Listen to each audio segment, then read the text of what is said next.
Health Watch now, from peanuts to dairy and fruits, even seafood. You've been eating them forever, but then you have a rash, stomach pain, an itchy throat.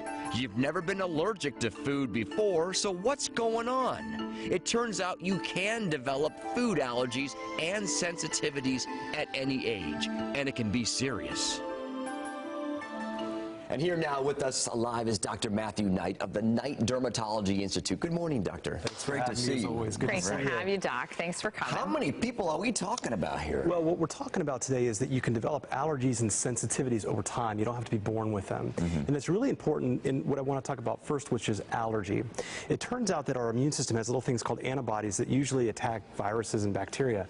But when you eat certain foods in certain people, what is a little bit of histamine release, we've all taken antihistamines, becomes a lot of histamine, which can create rashes, hives, swelling, problems with the GI tract, and in the worst case, something called anaphylaxis, which is a really serious condition where you can lose your ability to breathe, and you have cardiovascular collapse. The one we're most familiar with is peanuts in children, which is why if you've flown in an airplane and they wouldn't let you have peanuts on board, that's why. Even a little bit of peanuts can have this reaction. But interestingly, in adults, the number one is shellfish, like this delicious shrimp cocktail, and it can happen over time. So you're at a cocktail party, you have the shrimp, you don't feel great, your throat feels scratchy, you're not sure what's going on. It could be like 60% of people that have this allergy, you developed it later on as an adult. Now, this can be a life-threatening emergency. So if you think you have an allergy, you have to go see a doctor called an allergist, get something called prick testing or special testing to make sure you're not allergic, and carry one of these around, which is an EpiPen, which have gotten really cool, where you just take it out and it starts talking to you.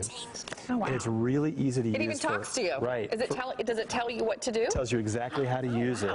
So this is really important for anyone that has a true allergy to have on board, because it can save a life. That's fascinating. Very good. All right, Doc, I noticed you brought some other things with you this morning. So tell us a little bit more, because you're right, that we know about shellfish, right? We know about nuts, that those can be huge allergy triggers. What else do we need to be concerned about? I want to talk about the difference between true allergy and sensitivity. Okay. Many Americans aren't truly allergic to food, but they're insensitive to it.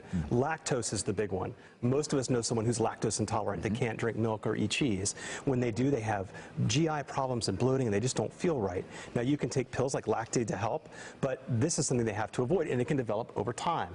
You don't have to have this as a kid. You can have this as an adult. The other big one that has a lot of people talking about it is gluten. That's in bread.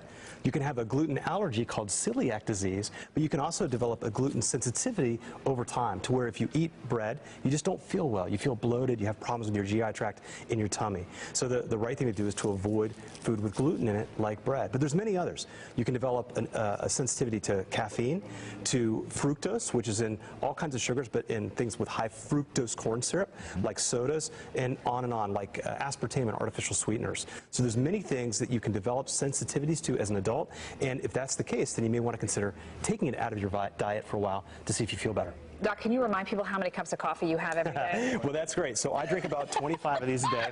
He's serious, no, David. I don't. No, I've actually cut down. You drink a lot. I've cut down, though. I'm doing better. But the people that are sensitive can only have maybe half a cup, and all of a sudden they start feeling jittery and they don't feel right. You're holding that like he drinks the beans. Listen, that would be hardcore addiction if you drink the beans. Hardcore, let me tell you. Can you reverse an allergy at all? Well, so great question, and I want to talk about that. If you think that you're having an allergy, like you're an adult and you developed a true allergy to shellfish, you need to see a doctor, because you need testing and you need to carry around an EpiPen, because even though you may have had a mild reaction one time, the next time you could have a life-threatening emergency where your airway closes up and you can't breathe. But it can't go the other direction. It can, and that's why you need to see a doctor to help you sort these things out. But with sensitivities, the right thing to do is to keep a food diary and see how you feel, and start taking these foods out of your diet over time to see if it helps. Now, you can't just take bread out one day and expect to feel better the next day. You can do it for several weeks. Sure. But the thing I want to add in conclusion is, if you're going to take food out of your diet, make sure to replace important nutrients that you need. So if you think that you're lactose intolerant, then you need to take food that's fortified with calcium, which is a big part of milk. If you're going to take gluten out of your diet, you need to make sure you replace the fiber that's been lost, because that's important for heart health. And that's true with all kinds of other things too. So, talk to your doctor, seek medical attention if you think you have allergies. If you think you have sensitivities, try taking it out and see if you feel better. All right. Dr. Matthew Knight, always great to have you with Thanks so much for having me. Dermatology, downtown Orlando. Thank you.